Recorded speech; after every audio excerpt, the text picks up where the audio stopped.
McCullough. He's just like the slightly Asian version of me.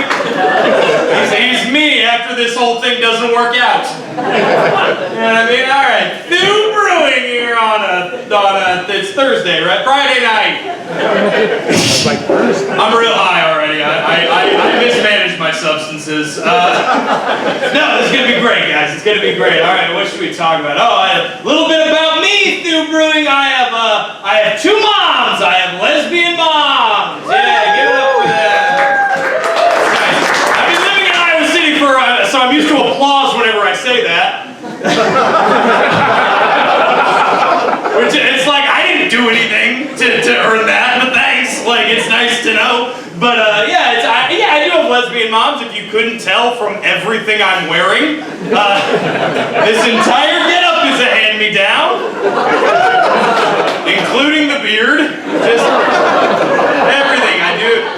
It's true. I have lesbian parents. I have two moms. So I was born via artificial insemination. Do we know what that means? If you don't, it means my father, my biological father, was a sperm donor. He donated sperm. My mom's got the sperm and then had a baby from it. And that's this guy. That's what's going on. So yeah, I don't know my biological father. The last thing he ever said to me was,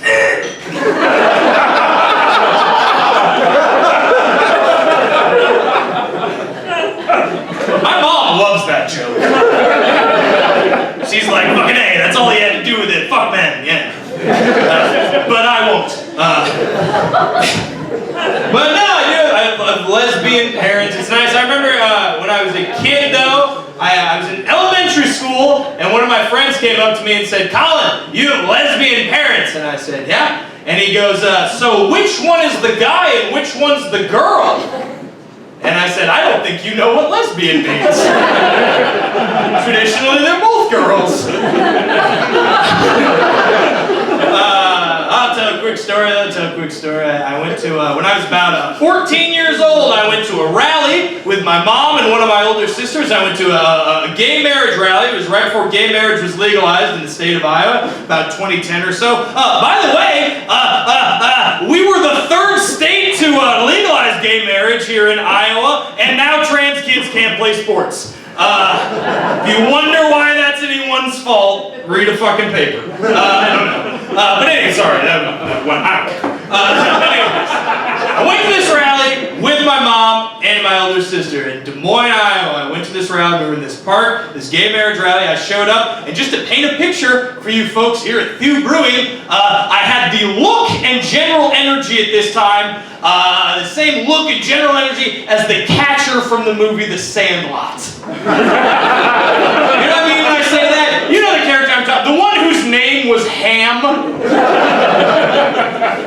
That's what I looked like. I came to this rally and I had a picket sign with me. And on this sign it says, I was raised by two women. Do you see anything wrong with me?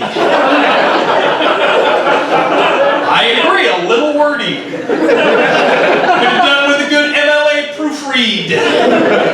But went to this rally and I was having a good time, and then I heard a fracas from over the hill, and there were some counter-protesters on the other side of this street. So I went to see what was going on. I got myself to the edge of this crowd. There was this edge of people counter-protesting the rally, right? And they're holding up, homophobic signs, and a guy, an older gentleman, ostensibly a homophobic man, parts the crowd and comes through the crowd like a fascist Moses. Just comes out and just points directly at me and my sign and goes, "You with a sign?" And I go, "Yeah?" And he just goes, "Plenty!" And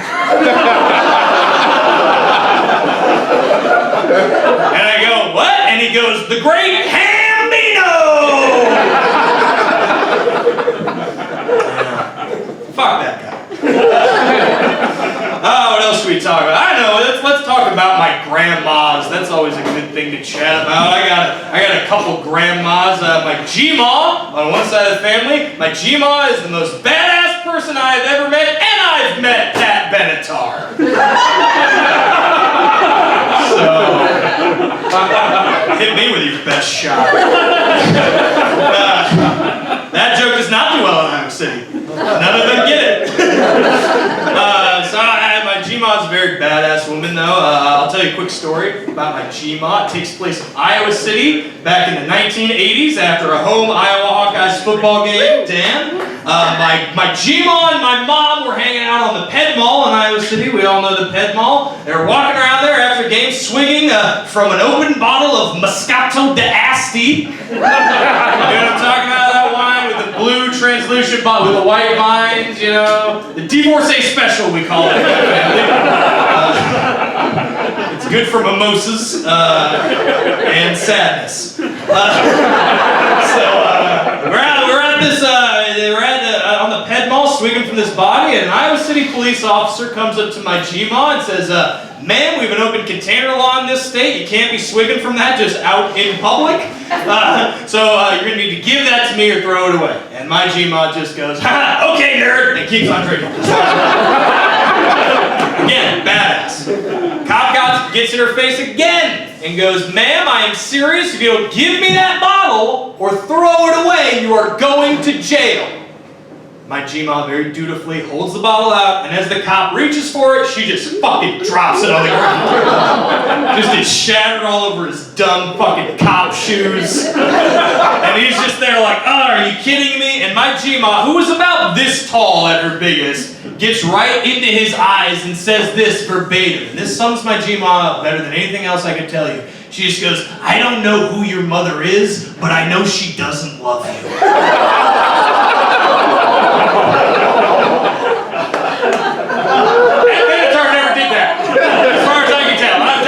Research, dude.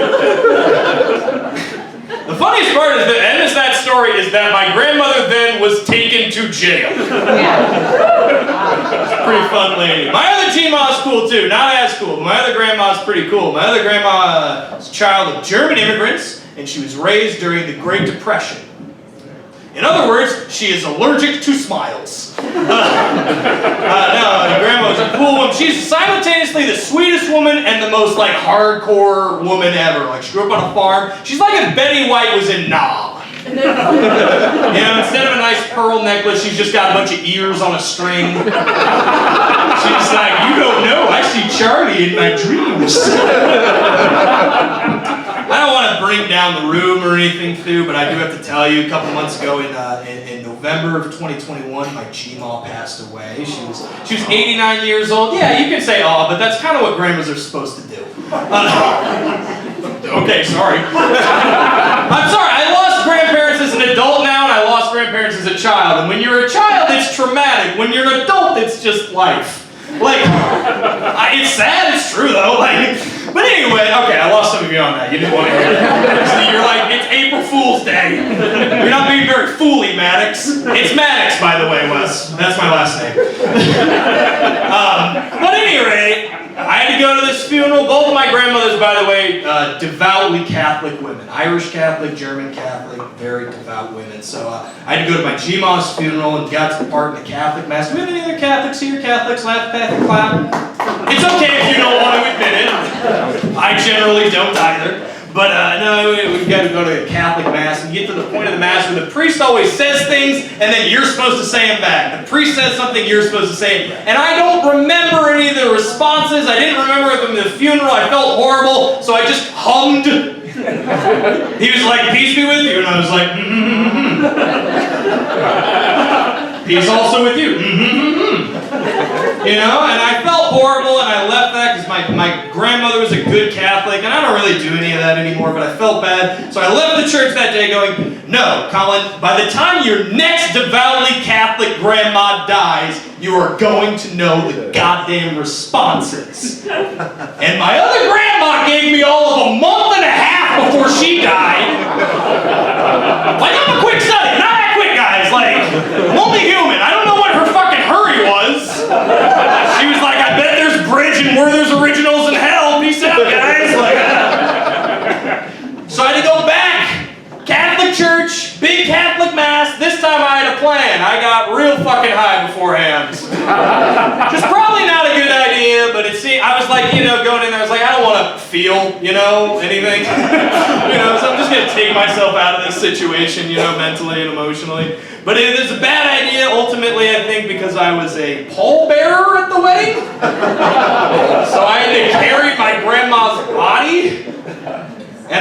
there looking like I belong in a fucking Cypress Hill concert or something. Like, I put on a tie, but no one's buying it. Like, I'm still this. I still ride that line stylistically between college professor cowboy and lesbian country singer.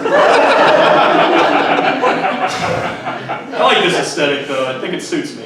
Anyways, I got real high to go into this funeral, which is probably not a good idea. But anyways, I did it. And I was in there and I was sitting with all my cousins because we were all pallbearers, right? All the cousins were pallbearers. And I remember that it got to the point in the mass, same point, when the priest says something, you're supposed to say something. I still did not know the responses. But neither did any of my cousins! So I had allies. We're all just fucking humming, just like a dumb Lats Catholic doo-wop group. That'd be a great thing, the Lats Catholic doo-wop group. What would they be called? I know, Altar Boys. And why are they so good? I don't know, they must just be touched.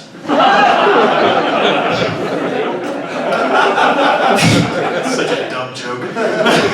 No, but so I was there, and the nice thing though about being stoned at a Catholic mass is halfway through their snack time, because they do communion, you know, where you're supposed to go and receive the bread and the blood or whatever. So like I said, I'm not really religious anymore. I don't really boogie with Christ.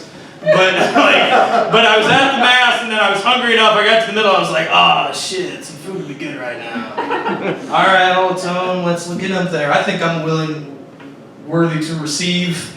You know, I'm trying to whip out the lingo from when I was a child. And I don't quite have it. But I'm in line, and here's the thing: communion. Worst snack ever. The communal host, when you're high especially, it's the worst. Who's tried the Catholic communion wafers? By round of applause. Yeah. Try this out, right? Gross. Worst snack ever when you're bonkers stoned, because you eat it and you're like, somehow I'm more cottonmouth. Like, I don't think there needs to be major reform happening in the Catholic Church. I'm just saying the body of Christ could use some fucking salt. It's the worst, most hammered out piece of wheat tortilla or some shit. I don't even know what it is. You ask my mom, she'd be like, it's God. That's God. But anyway, I get the thing, sit back down, and it's a sad moment. It's our grandma's funeral, and the feelings are palpable in our little pew with all of us pallbearers, all my cousins and I, and it's just a down moment. So I'm like, you know, I'm gonna try to tell a joke, I'm trying to lighten the mood a little bit. Something we always did as a kid. You're in mass, you crack a little joke, everybody laughs a little bit. It's nice, breaks the room, breaks it up a little bit.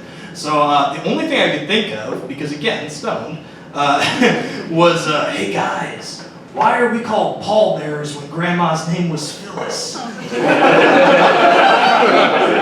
We should be Phyllis bearers, guys, man! We're a new generation, let's change everything! I gotta check my notes. There's a Bottlecap, I don't know where that came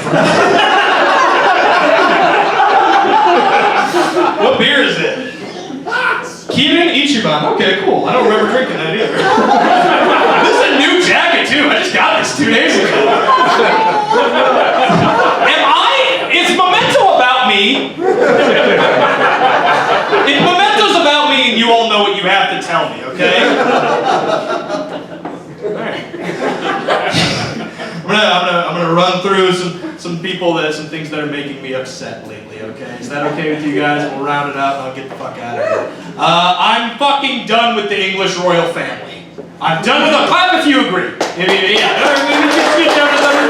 They're getting so much news and it's dumb. And here's the thing. Like, I think we should just get rid of royalty, get rid of the English royal, just give them all, strip them of all their titles, just give them normal blue-collar service industry jobs. Can you imagine, like, do you know how funny it would be to see Prince Charles work a fucking soda gun at his age?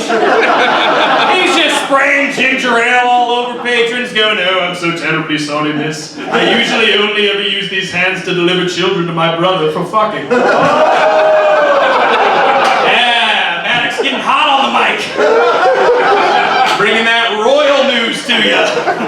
That's kind of what pissed me off, though, about the whole Harry and Meghan exit, is that the Prince Andrew story, him being a pedophile, broke at the same time, but people paid way more attention to Prince Harry and Meghan. But that's the thing about the English royal families. You can be a pedophile, you cannot be half black.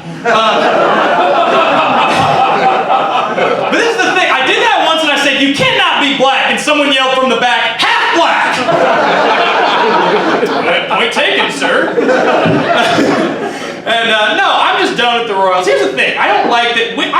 Prince Harry, you guys all knew who I meant, right? You all could picture his dumb ginger face. Like, you all knew him. He's a private citizen now. None of us know his last name. Nobody knows his full legal name, right? None of us just go by a title and then a nickname version, right? Why don't we know his full name? I know it. I fucking memorized it. Do you want to hear it? I'm going to tell you. His full name is Henry Charles Albert David Mountbatten Windsor. That's his full name. And here's the thing, Few Brewery. This is how I know that everybody in this room is better than an English royal. Because you know nobody with that long a name ever had to fill out a fucking Scantron sheet. The bubble space alone it would take. Slap a standardized test down in front of old Prince Harry, he's just gonna start fucking crying.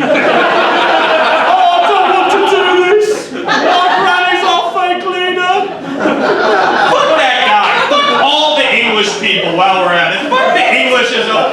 Here's the thing. I have friends where I was like, but Colin, don't you think the English accent is so charming? Fucking no! I'm a little biased in this. I'm Irish American. We have other Irish Americans in there. Yeah, we're a good bunch of people. I always rely on them to be loud. It's nice. But there's a little bit of tenuous history between the English and the Irish, you could say. And no, I don't find the accent charming. I don't think it's charming that I can hear your ancestors evicting my ancestors. Just tomorrow we take the roof, peasant Mattox. In this scenario, they're always on a horse. Alright, folks, I'm going to talk about one more guy that I don't like and I'm going to get out of here, okay? I'm fucking done with Mark Wahlberg. I'm done with it. Clap if you agree. Yeah, fuck that guy. Here's the thing. Mark Wahlberg is proof that cancel culture is kind of a myth. Because here's the thing. If you don't know, Mark Wahlberg committed 2 different hate crimes while he was living as a young man in Boston. He permanently blinded a Vietnamese American man in one eye by beating him with a broomstick, and he threw a bunch of rocks at a school bus full of Vietnamese American children, both times while yelling ethnic slurs. Now here's the thing, Thu Brewery. Mark Wahlberg shows up in a movie, it makes $100 million. Someone who is also a piece of shit, Louis C.K., piece of shit for different reasons, sexual misconduct, you don't hear much from him these days. So where do we assign the value? Are we co-signing on what Mark Wahlberg did while saying that what Louis C.K. did is worse? Are we saying that sexual misconduct is worse than hate crimes based on race? I don't know the answer, guys. Here's what I do know. Hy-Vee was doing just fine without the Wahlbergs.